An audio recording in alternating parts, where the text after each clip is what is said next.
नमस्कार।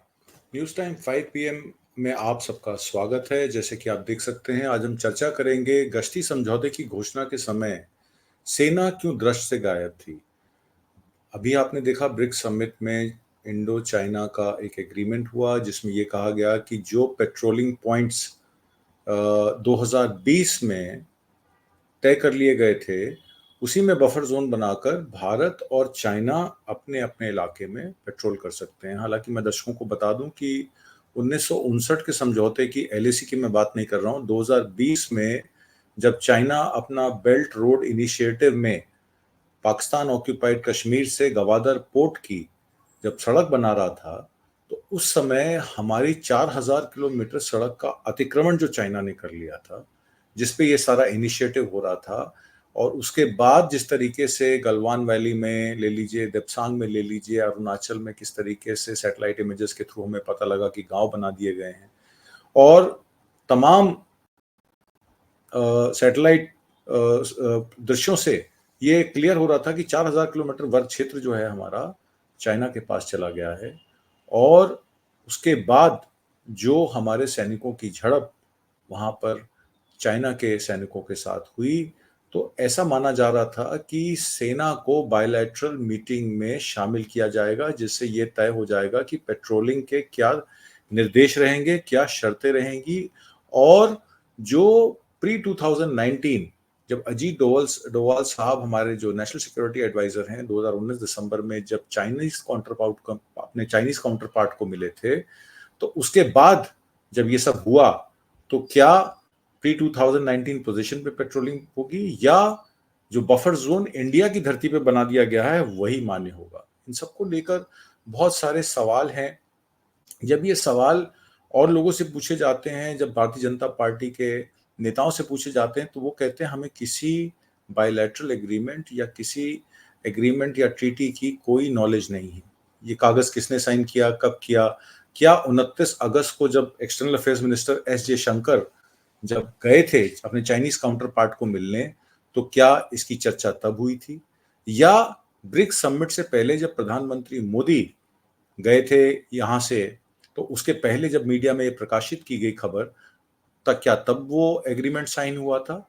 या जो बायलैटरल मीटिंग हुई चाइना में, चाइना के साथ प्रधानमंत्री मोदी की शी जिनपिंग के साथ, कि वहां पर इस बात की चर्चा हुई और वहां पे ये एग्रीमेंट साइन हुआ?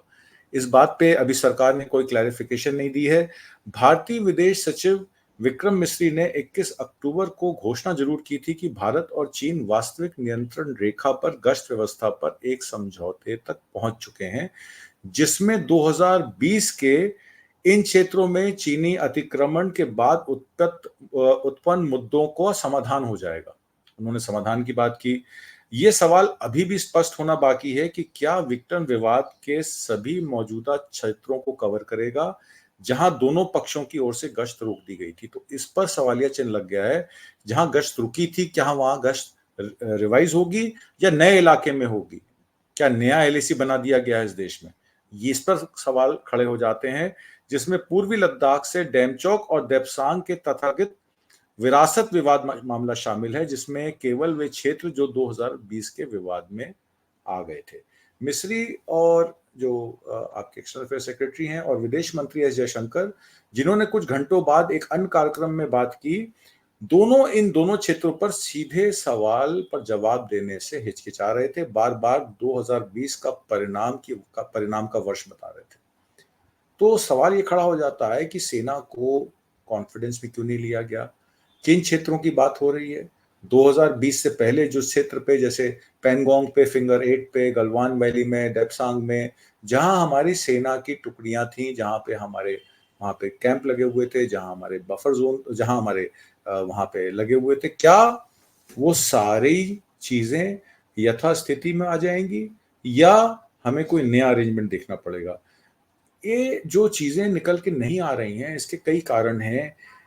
अगर हम इसको आसान व्याख्या करें, तो प्रधानमंत्री मोदी के पास जो रूस से कजान में ब्रिक्स शिखर सम्मेलन के दौरान चीनी राष्ट्रपति के साथ अपेक्षित बैठक में शामिल हुए, वहां से ठोस बयान निकल के आना चाहिए था। हालांकि चाइना की पॉलिसी हमेशा ये रही है कि जब भी वो कोई कूटनीति या राजनीतिक बात करती है भारत से, तो उसका बहुत ढिंढोरा नहीं पीटती है। एस जयशंकर जब 29 अगस्त को चाइना गए और बातचीत की, तो उसका कोई मीडिया में आप देखेंगे बहुत ज्यादा कोई उल्लेख नहीं था, ना चाइनीज मीडिया में ना इंडियन मीडिया के कोई बाइट ज्यादा आई उसमें।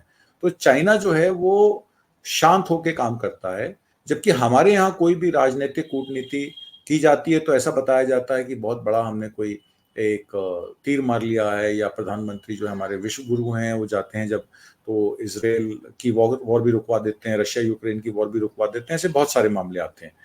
विदेश मंत्रालय चुप क्यों है? इस पर खुलासा क्या प्रधानमंत्री मोदी खुद करेंगे, ये बात क्लियर नहीं है। निकट भविष्य के लिए जनता को अगला कदम क्या होगा, इस पर कोई महत्वपूर्ण जानकारी जो है जनता के पास नहीं आ रही है। सितंबर में मैं आपको बता दूं, जब एस जयशंकर ने घोषणा की थी कि लगभग 75% विघटन समस्याएं हल हो गई हैं, और चाइना ने कह दिया है कि दोनों देशों ने पश्चिमी क्षेत्र में 4 क्षेत्रों में जो विघटन थे उनको क्लियर कर दिया है, उस पर भी कोई स्टेटमेंट अभी निकल के नहीं आई है। देपचांग और देपसांग पुराने विवाद हैं। माना जा रहा है देपचांग और देपसांग पर जो विवाद है उसको सुलटा लिया जाएगा। अरुणाचल में जो गांव बसे हैं चाइना द्वारा, उस पर कोई चर्चा अभी शायद हाल के दशक में नहीं हो रही है। जो विदेश सचिव हैं, उन्होंने ये भी घोषणा की थी कि ये मामला ऐसा है, इसमें अभी हमें पीछे से पुष्टि की आवश्यकता है, जब ऐसी पुष्टि होगी हम आपको बता देंगे, ऐसा उन्होंने कहा है। गश समझौता जो है निश्चित रूप से भारतीय कूटनीति की एक उपलब्धि है, लेकिन वो इस बात पे सीमित है कि 4 दशकों में हमने कोई प्रोग्रेस नहीं की है। हम उल्टा ज्यों के त्यों नहीं खड़े हैं, हम पीछे हट गए। जैसे कि मैंने आपको बताया कि बफर जोन, अब इसमें यह बात भी चल पड़ी है कि पाकिस्तान को भी ब्रिक्स में शामिल किया जाए, किसी न किसी तरीके से एक मैंडेट बनाया जा रहा है। चाइना द्वारा रशिया को इशारा किया गया है कि Saudi Arabia next in line है, 10 कंट्रीज ऑलरेडी हैं, उसके अलावा Saudi Arabia already in line है, तो पाकिस्तान का भी दावा जो है वो चाइना जो है उसको पेश कर रहा है, क्योंकि एग्रीकल्चरल और फर्टिलाइजर्स पे, एग्रीकल्चरल आउटपुट पे, फर्टिलाइजर्स पे भी एक ब्रिक्स कंट्रीज का एक एग्रीमेंट होने जा रहा है, जिसमें एग्रीकल्चर प्रोडक्ट्स को फ्रीली ब्रिक्स नेशन में मूव किया जा सके। 40% अर्थव्यवस्था है पूरे विश्व की, तो जाहिर तौर पे ब्रिक्स कंट्री चाहेंगे कि हमारी कोई कॉमन करेंसी हो। एक डिजिटल करेंसी की भी बात चल रही है, जिसका एक स्वरूप इस ब्रिक्स सम्मेलन में देखने को मिला। हालांकि जो इसमें डिक्लेरेशन आया ब्रिक्स सम्मेलन का, उसमें रशिया ने यूक्रेन से अपनी लड़ाई की बात तो नहीं की, पर उन्होंने इजराइल का हमास पे जो अटैक है, जिसमें लेबनान में यूएन के लोगों को भी आहत हुए थे, जब पेजर 17 सितंबर को आपको याद होगा, जब पेजर बॉम्ब के जरिए बहुत सारे सिविलियंस आहत हुए थे, तो उसकी भर्त्सना की गई है, उसको कंडेम किया गया है। और सूडान में भी जो लड़ाई हो रही है उसको कंडेम किया गया है। रशिया यूक्रेन पर कोई ज्यादा बात नहीं हुई है। जाहिर तौर पे बात है कि चाइना और रशिया जो है ब्रिक्स में शामिल हैं, तो उस पर वो बात नहीं करेंगे। सीमा विवाद की बात तो छोड़िए, ये बात प्रधानमंत्री को सिर्फ सफल ब्रिक्स की एक पोजीशन कि हमारे विश्व गुरु जो हैं वो चाइना जाने से पहले ही चाइना डर गया, पीछे हट गया, लाल आंख दिखा दी, इस तरीके की स्टेटमेंट जो हैं वो गोदी मीडिया द्वारा या अंधभक्तों द्वारा प्रसारित की जा रही हैं, जो असल उद्देश्य था कि ये इंफॉर्मेशन उनके बाहर जाने से पहले ही डेसिमेट कर दी जाए। हालांकि इसमें बहुत सारे मामले हैं। एलएसी पे पेट्रोलिंग, जैसे मैंने आपको बताया कि पेट्रोलिंग पॉइंट्स कौन से होंगे, सेना को विश्वास में नहीं लिया गया है। यूक्रेनियन क्राइसिस में, यूक्रेन में क्राइसिस है, वहां भी सिविलियन फैसिलिटीज पे हमले हुए हैं, चाहे वहां के अस्पताल हों, चाहे वहां के वो सिविलियन टारगेट्स हों। तो यूक्रेनियन पॉलिसी क्या रहेगी? यूक्रेन से जो व्हीट एक्सपोर्ट बाहर के देशों में होता था, ईस्टर्न और वेस्टर्न यूरोप में जाता था, क्या वो सुचारू रूप से होगा? क्रूड ऑयल जो हम युआन करेंसी, चाइना की करेंसी का इस्तेमाल करके जो हम रशियन क्रूड ऑयल खरीदते हैं, क्या उसकी यथास्थिति रहेगी? अभी के हाल में 35% हमारा जो क्रूड है वो रशिया से आता है। इजराइल का जो अटैक हुआ पैलेस्टीनियन हमास पे और पैलेस्टीनियन लैंड पे, तो पैलेस्टाइन को सपोर्ट करने के लिए भी एक डिक्लेरेशन दिया गया है। हालांकि इंडिया जो है वो अमेरिका के साथ भी खड़ा है, अमेरिका और इजराइल पार्टनरशिप में है, इजराइल से डिफेंस इक्विपमेंट्स अदानी खरीदते हैं और इंडियन डिफेंस फोर्सेस को वो बेचे जाते हैं थ्रू डिफेंस मिनिस्ट्री। तो राहुल गांधी का ये भी इल्ज़ाम था कि जो ये डिफेंस फोर्सेस को बेचे जा रहे हैं अदानी द्वारा इजराइल के वेपन्स, इसी वजह से अग्निवीर लाए गए हैं क्योंकि सरकार के पास इतना बड़ा बजट नहीं है। हालांकि इस बात में कितनी सच्चाई है ये तो आपको आने वाले समय में पता लग जाएगा। दूसरी बात जो ग्रेन एक्सचेंज की है कि जहाँ पे मान लीजिए गेहूं ज़्यादा होता है या जहाँ पे बाजरा ज़्यादा होता है या चावल होता है, उस पे इम्पोर्ट एक्सपोर्ट ड्यूटीज़ जो हैं वो कम की जाएं ताकि ग्रेन एक्सचेंज के जरिए करेंसी फ्लक्चुएशन हो या एक्साइज या इम्पोर्ट के जो टैक्सेशन हो उसको नलीफाई किया जाए ताकि एक्सेस ग्रेन जो है जिस कंट्री में भी अवेलेबल हो वो यूरोपियन कंट्री, अपना south African countries, south Africa है, इथोपिया है, इन कंट्रीज में जो वॉर रेवेज्ड एरियाज हैं उनमें ये चीज़ों का चीज़ें आसानी से पहुंच सकें, जो कि एक अच्छा विषय है। नेशनल करेंसीज की मैंने आपको बात बता दी, डिजिटल करेंसी की बात चल रही है जिसके द्वारा आयात निर्यात की जो सुविधाएं हैं वो यूएस डॉलर के बगैर की जा सकती हैं। जैसे कि मैंने आपको बताया यूएई, इजिप्ट, ईरान, इथोपिया तो इसमें शामिल हैं ही। बाकी 5 बड़े कंट्रीज हैं ब्रिक्स के, जैसे ब्राज़ील, रशिया, इंडिया, चाइना और साउथ अफ्रीका, और अब सऊदी अरेबिया का भी नाम उसमें आ जाएगा। पाकिस्तान इंक्लूड होगा, कब होगा इसके बारे में क्लैरिफिकेशन नहीं है, पर पाकिस्तान का प्रपोजल जो है उस पर इंडिया ने कोई ऑब्जेक्शन इसलिए नहीं किया है कि चाइना से संधि कराने के बाद रशिया एक्सपेक्ट कर रहा है कि पाकिस्तान को शामिल करके, क्योंकि आपको याद होगा जो बेल्ट रोड इनिशिएटिव है वो पाकिस्तान ऑक्यूपाइड कश्मीर से होकर निकलता है, गिलगिस्तान से निकलता है और गवादर पोर्ट तक जाता है। उसमें अफगानिस्तान भी आता है, हमारा पाकिस्तान ऑक्यूपाइड कश्मीर भी आता है और तिब्बत भी कनेक्ट होता है। तो हमारे जो तिब्बत के लोग यहाँ बैठे हैं, दलाई लामा बैठे हैं, क्या उनके समर्थन में सरकार आज भी है? क्योंकि नॉन अलाइन मूवमेंट में तो हम लोग तिब्बत को अपना साथी मान रहे थे और चाइना को अपना दुश्मन मान रहे थे, जो कि है। अब वो जो तिब्बतियंस हमारे हिंदुस्तान में शरण लेके बैठे हैं वो उस पर क्या प्रतिक्रिया देंगे ये आने वाले समय में पता लगेगा। हालांकि ब्रिक्स में शंघाई कोऑपरेशन की अगर आप बात करें तो शंघाई अब दिल्ली के साथ कितना नजदीक पाया जाता है। क्या ये कोऑपरेशन, क्योंकि हमारा जो ट्रेड है आप देखेंगे जिस तरीके से 100 बिलियन का ट्रेड हम चाइना के साथ करते हैं और मुश्किल से हमारा एक्सपोर्ट चाइना को 10 बिलियन का भी नहीं है, तो 90 बिलियन का हमारा डेफिसिट रहता है। मतलब जरूरत का सामान, प्रोडक्शन में जो चीज़ें यूज होती हैं उसका भी हम इस्तेमाल करते हैं और बहुत सारी चीज़ों का हम इंपोर्ट करते हैं। तो जाहिर तौर पर ये माना जा सकता है कि एक्सपोर्ट इंपोर्ट जो हमारा चाइना से चल रहा है उसको कि ट्रेड में असर ना आए, कॉमर्स में असर ना आए, तो इसलिए ये संधि भी इम्पोर्टेंट है और ये की गई है नेशनल सिक्योरिटी के लिहाज से भी, क्योंकि आपको याद होगा लेह और लद्दाख का जो एरिया है वो सेंसिटिव एरिया है।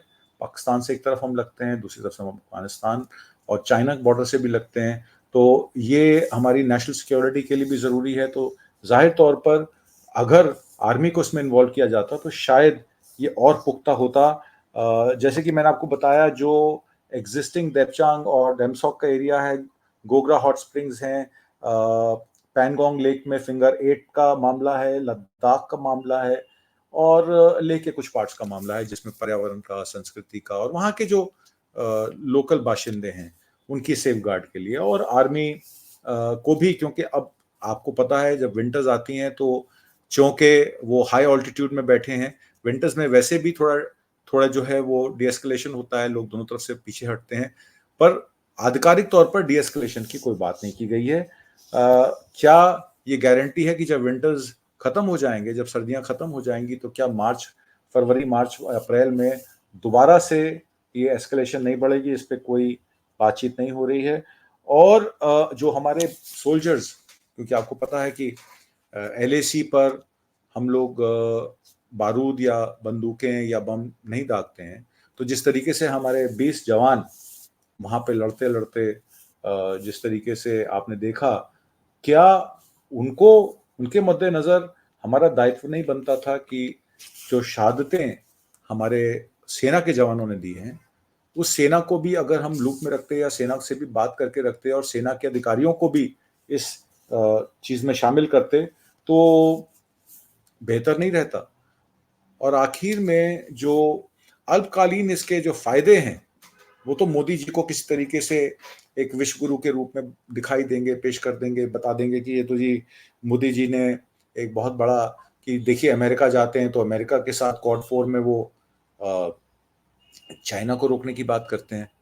ब्रिक्स में जाते हैं तो ब्रिक्स के साथ, ब्रिक्स में उनका बायलैटरल मीटिंग चाइना के प्रेसिडेंट प्रीमियर शी जिनपिंग के साथ हो जाती है और उसके बाद ये भी तय हो जाता है कि भाई देखिए हमने जो है एग्रीमेंट कर लिया है कि दोबारा एस्केलेशन नहीं होगी और हमने फिर से अपनी यथास्थिति कर ली है। और जब हम रशिया से भी हम अपना बिजनेस कर रहे हैं, ट्रेड कर रहे हैं, जब हमें क्रूड की जरूरत पड़ती है तो डॉलर में नहीं खरीदना पड़ता, हम युआन में खरीदते हैं। पर आपको और हमको चाइनीज प्रोडक्ट खरीदने में मना किया जाता है। मना किया जाता है अब इनके पटाखे मत खरीदिए, मना किया जाता है कि आप इनकी मूर्तियां मत खरीदिए, इनका सामान मत खरीदिए। पर इनके चुनिंदा कॉर्पोरेट्स चाहे कोई भी हो, वो अपनी इनपुट, उनको सोलर पैनल चाहिए हो तो चाइना से इंपोर्ट होता है, बिजली के सर्किट चाहिए हो तो चाइना से इंपोर्ट होता है, प्रोडक्शन लिंक्स इंसेंटिव में बहुत सारा इनपुट चाइना से आता है, इसीलिए हमारा ट्रेड डेफिसिट चाइना के साथ है। तो ये दोहरे मापदंड सेना के साथ और देश के लोगों के साथ नहीं होने चाहिए, पारदर्शिता होनी चाहिए। और जो एग्रीमेंट, अगर मान लीजिए आपका एग्रीमेंट अगस्त में हुआ था जब जयशंकर साहब चाइना गए थे, या डोवाल साहब की जब मीटिंग हुई थी अपने काउंटर पार्ट के साथ तब इस पे चर्चा हुई थी या कुछ एग्रीमेंट हुआ था, या प्रधानमंत्री मोदी खुद जब शी जिनपिंग से मिले थे तब इस बात की पुष्टि हुई थी। तो वो क्या शर्तें हैं, क्या एग्रीमेंट है, किस बिना पर ये किया गया है, ये सब बातें सरकार को बतानी चाहिए। नेशनल सिक्योरिटी, राष्ट्रीय सुरक्षा के नाम पर आपने देखा राफेल विमानों का जो घपला हुआ उस पर क्लैरिटी नहीं दी। अब चाइना के साथ क्या एग्रीमेंट हुआ है इस पर भी कोई बात करने को तैयार नहीं है। तो जाहिर तौर पर लोगों में शक शुबा उठेगा। और हम जिस तरीके से वर्ल्ड की लार्जेस्ट डेमोक्रेसी हैं, आपने देखा रशिया में अधिनायकवाद है, वहां पे इलेक्शन कराए जाते हैं या पुतिन साहब अपने आप को खुद ही प्रेसिडेंट चुन लेते हैं। चाइना एक कम्युनिस्ट कंट्री है जिसकी इंटरनल पॉलिटिक्स बहुत लोगों को पता नहीं है कि वहां कैसे लोग अपने रिप्रेजेंटेटिव्स को चुनते हैं। तो क्या इंडिया को एक लार्जेस्ट डेमोक्रेसी के रूप में ब्रिक्स सम्मेलन में इस्तेमाल तो नहीं किया जा रहा? क्या ये अधिनायकवाद किसी तरीके से लोकतंत्र के पीछे छुपकर अपने काली करतूतों को तो नहीं छुपा रहा? क्या चाइना में जो लेबर के बारे में कहा जाता है कि लेबर का वहाँ पे हनन होता है, शोषण होता है, और वहाँ बहुत सी जो ह्यूमन जो चीज़ें हैं, जिस तरीके की वो ट्रेजेडीज जो होती हैं या वायलेशंस होती हैं या ह्यूमन राइट्स जिसको कहते हैं, ह्यूमन राइट्स पर बहुत सारा जो है वो लोगों को शोषित किया जाता है एजुकेशन के मामले में, हेल्थ के मामले में। तो क्या भारत को साथ लेकर रशिया और चाइना अपनी साख बढ़ाने की कोशिश तो नहीं कर रहे हैं? इसमें भारत को कितना फायदा पहुंचेगा, क्या नुकसान होगा? हमारे राजनयिक, हमारी कूटनीति, हमारी सेना के लोग इस बारे में क्या सोचते हैं, कमेंट बॉक्स में जरूर लिखिएगा। हमारा काम है आपको रिपोर्ट देना। रिपोर्ट सुनने के बाद आप उसके स्तर पे पहुंचते हैं, आप परिचर्चा में भाग भी ले सकते हैं। आप कमेंट के जरिए हमें अपने कमेंट्स भेज सकते हैं, हम उनको पढ़ेंगे और कोशिश करेंगे कि आपके सवालों को एड्रेस करें। आज की चर्चा में भाग लेने के लिए आपका बहुत बहुत धन्यवाद। नमस्कार, जय हिंद।